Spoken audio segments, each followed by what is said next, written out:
This is Business News Now, reaching you live from iBrandTV News Studio in Lagos, Nigeria. And first, the headlines. Airlines risks ban as Nigerian Civil Aviation Authority enacts new boarding rules. Pirates abduct security operative convoy workers in Bayelsa State. And on the African scene, Kenya's President Uhuru Kenyatta approves a change in law that allows central bank regulate digital lenders. On the foreign scene, U.S. House passes a bill to allow the Senate raise the country's borrowing limit.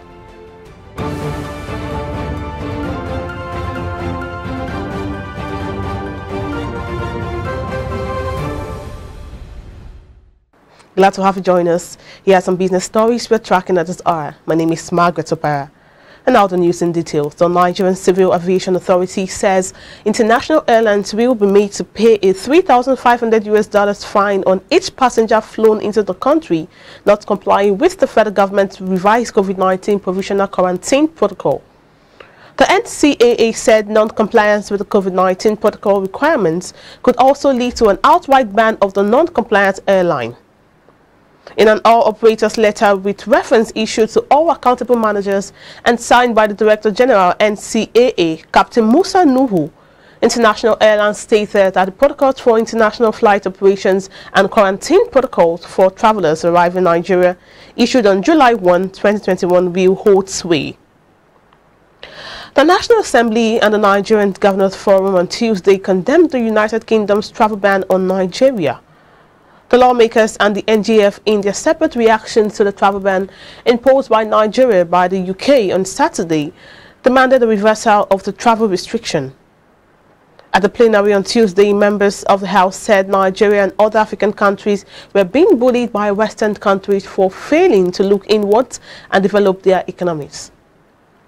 The minority leader of the House, Ndudi Elumelu, moved a motion of urgent public importance which the lawmakers unanimously adopted after a long debate. Moving the motion, Elumelu said though the ban was for Nigerians going to the UK, it does not exempt over 8,000 Nigerian travelers that have bought air tickets and to visit Nigeria during the festive period, as the restriction would affect their re-entry into the UK after holidays. In the related developments, the NGF on Tuesday rejected the ban placed on travelers from Nigeria by the UK, Canada and other countries. It described the ban as arbitrary stigmatization and called on the United Nations to look into it. And moving further, suspected pirates have abducted officials working for Connoil in Bayelsa State. Locals informed journalists that the abducted officials were walking along the creeks before they were kidnapped last. It was also gathered that the sea pirates are demanding for 25 million naira for their release. They hinted that the community youth are making efforts to secure the release of the abducted persons unharmed. Spokesman of the NSCDC in Bayelsa State, Solomon Ogbere, confirmed one officer and 4 civilians were kidnapped. The state government had earlier imposed a curfew on the waterways and also banned the use of speedboats with 200 horsepower engines in all the waterways in the state. The Senate on Tuesday described as unacceptable the oil spillage caused by ITL Eastern Exploration and Production Company Limited in Bayelsa State. The Red Chamber has therefore urged the relevant agencies to invoke the maximum penalties applicable under the law for such infractions. President of the Senate, Ahmad Lawan, stated this at plenary during the concluding remarks after the upper chamber passed a resolution on the unfortunate incident. Lawan also called on the federal government through its agencies to penalize any indigenous oil companies responsible for the devastation of host communities where they operate. And more stories, President of Nigeria, Muhammadu Buhari, has written to the Senate seeking the consideration and passage of the 2021 Finance Bill, which was expected to guide the implementation of 2022 budget. In a letter addressed to the President of the Senate, Senator Ahmad Lawan, and read during plenary on Tuesday, President Buhari said that the bill, when passed, will help support the 2022 budget of economic growth and sustainability that is presently before the National Assembly, awaiting passage. According to President Buhari, the bill will also help to carry out some radical reforms in the finances of the government. The president of African Insurance Organization, AIO, Dr. Smart, has announced the official incorporation of insurance sector integration into the African Continental Free Trade Area, AfCFTA. Dr. Smart, who is also Managing Director, NAM Insurance PLC, announced this at the recent 25th African Reinsurance Forum held in Kigali, Rwanda. He said the African Insurance Organization is happy to return to the birthplace of the African Continental Free Trade Area, Kigali, to examine not only how the insurance sector could integrate into the AfCFTA, but to also provide a conducive venue for cream of the African insurance industry to reflect on the way forward. He said AfCFTA agreement would create the largest free trade area in the world measured by the number of countries participating. Now, the Lagos State government says it has paid a total of 34 billion naira as pension accord right since the assumption of office by Governor Babajide Sanwo-Olu as the governor of the state. The pension accord right represents an employee's benefit for the past years of service up to June 2004, when the Pension Reform Act gave birth to the current contributory pension scheme practiced in Nigeria. Sanwo-Olu disclosed this at the Lagos State Pension Commission LASPEC 90th batch mega bond presentation for retirees. The governor, represented by the State Commissioner for Establishment, Training and Pension, Ajibola Ponel, said 8,707 retirees are enjoying their retirement benefits under the Contributory Pension Scheme CPS since its administration came to power. Away from that, Nigerian imported used vehicles worth 185.4 billion naira in the third quarter of 2022, according to a report released by the Office of the Statistician General.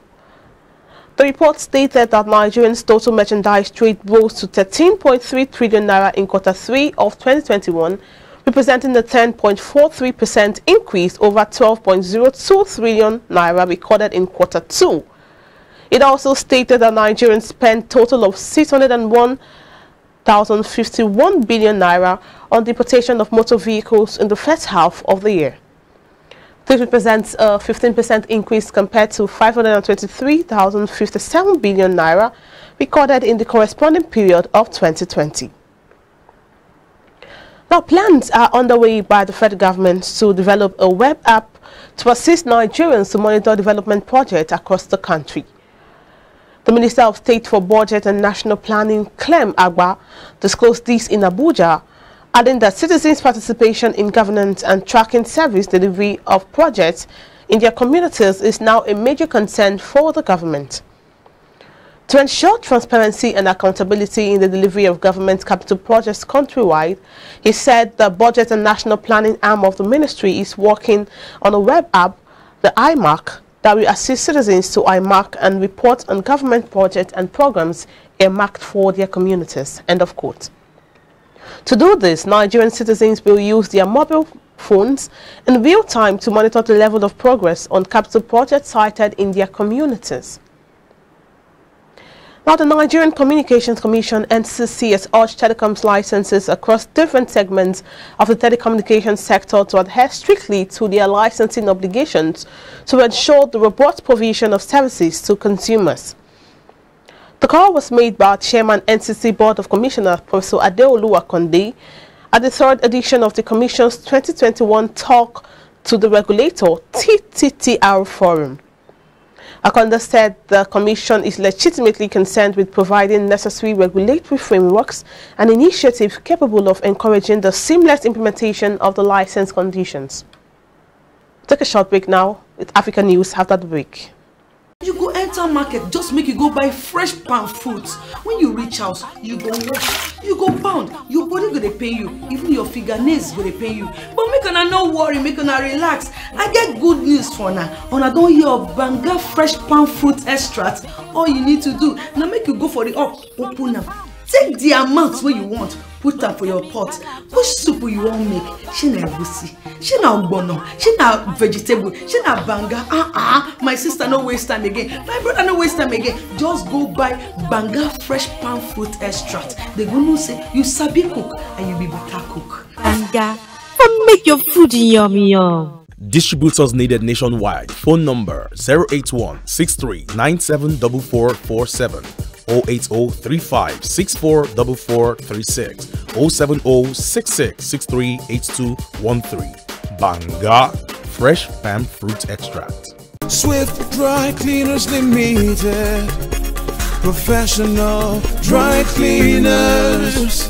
Best in dry cleaning and laundry services that meets the needs of our consumers. Yeah, Swift Dry Cleaners Limited. Swift Dry Cleaners Limited. Swift Dry Cleaners Limited. Yeah. Swift Dry Cleaners Limited. Yeah, for clean wash and quick delivery. Yeah, Swift Dry Cleaners Limited. Swift Dry Cleaners Limited. Swift Dry Cleaners Limited. Swift Dry Cleaners Limited. For clean wash and quick delivery. Ooh. Swift Dry Cleaners. Clean wash, quick delivery. Powerful looks command respect, they say.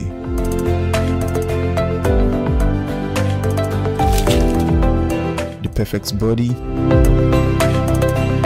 the perfect grooming, and ultimately the perfect skin. Looks, style, and grooming makes the ultimate man.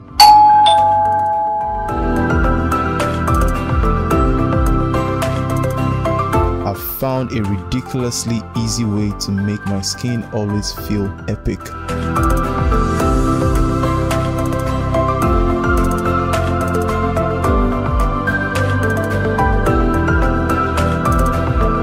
My name is Neo. I found Blemiviv, and now my skin finally makes sense.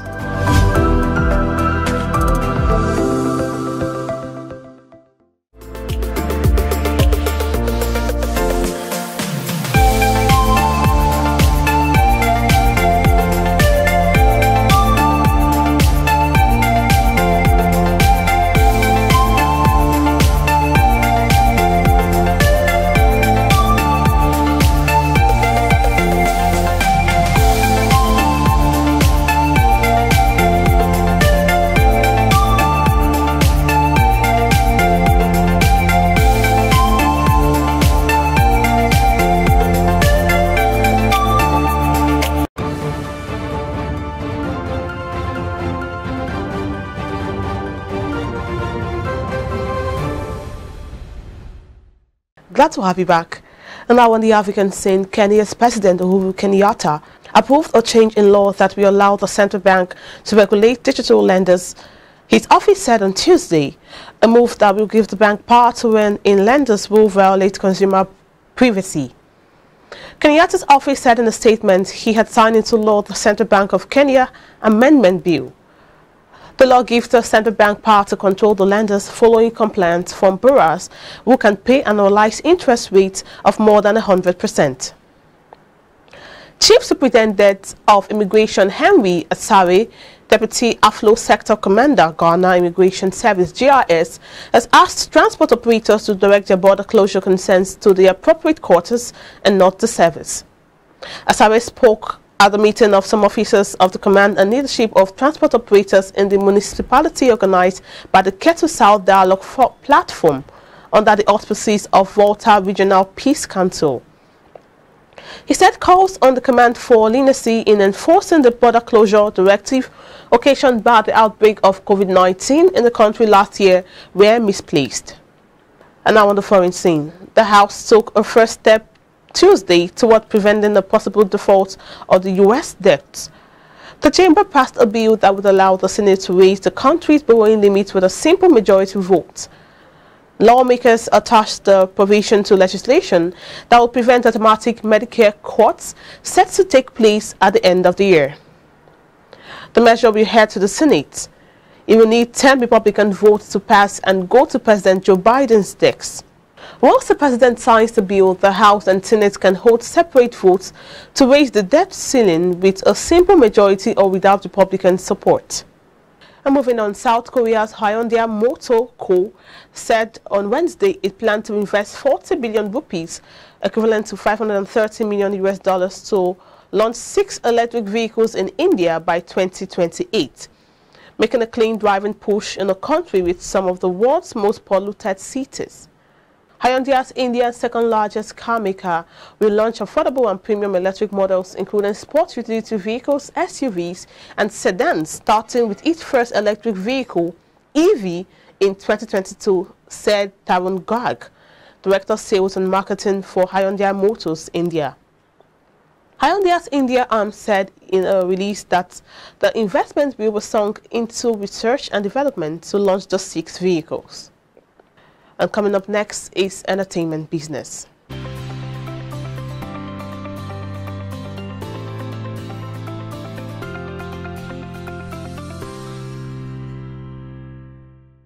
Thank you. Welcome to Entertainment Business News. My name is Awogo Ayanago. Altis USA has warned investors that the broadband and cable TV giant expects higher video subscriber losses in 2022 due to consumers opting for streaming TV packages over its legacy video distribution business. CEO Dexter Goy told the UBS Global TMT conference during a session that was webcast on Tuesday that they are predicting maybe even higher losses as consumers continue to choose more OTT-driven viewing habits.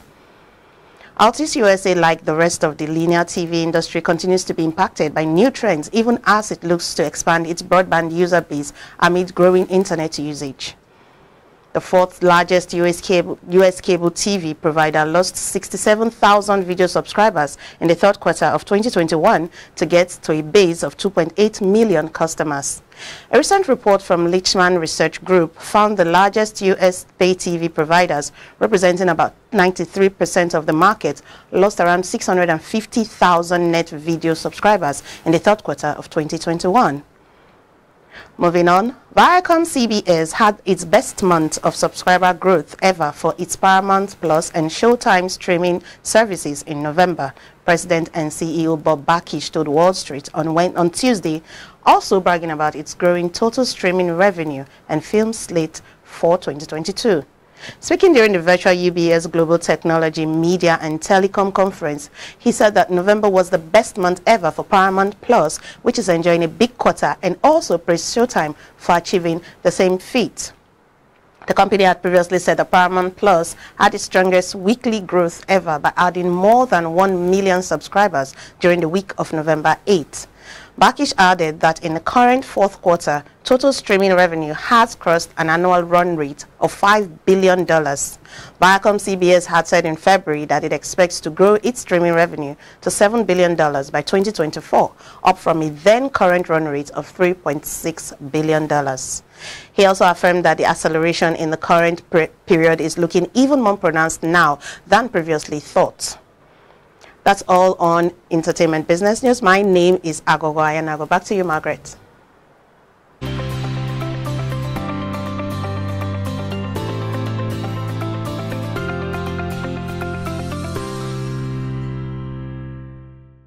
Thank you, Agogo.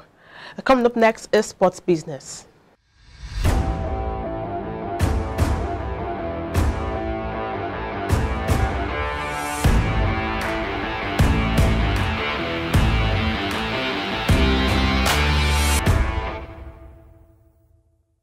China-based Suning Holdings is looking to attract new investors in Serie A's Inter Milan.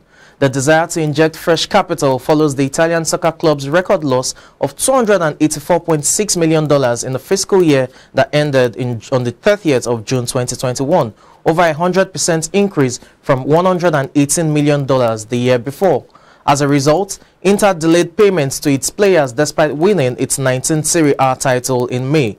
Inter's total revenue reached $422 million, down from $444 million a year earlier due to stadium closures and a decline in sponsorships caused by the pandemic.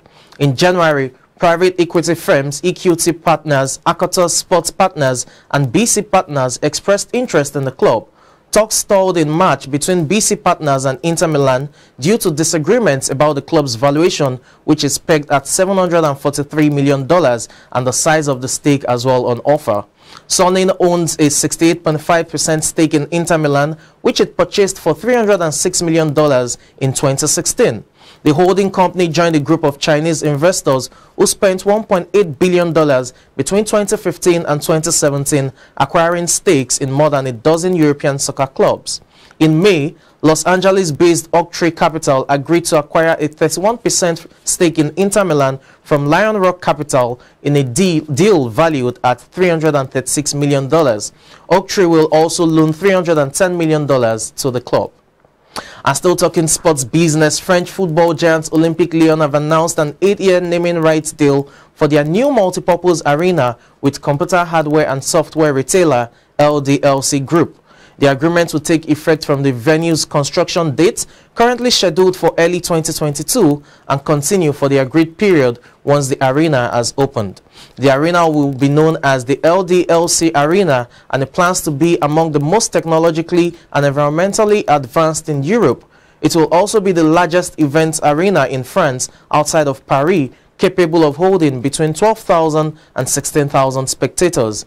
The venue is expected to host between 100 and 120 events per year, including EuroLeague basketball matches, esports competitions, large-scale trade fairs, concerts, and seminars.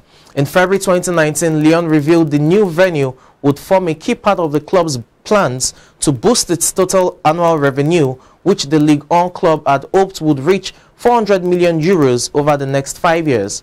It is unclear if Lyon have revised that target, given it was set pre-pandemic. And that's it on sports business. I'm Samson Olede.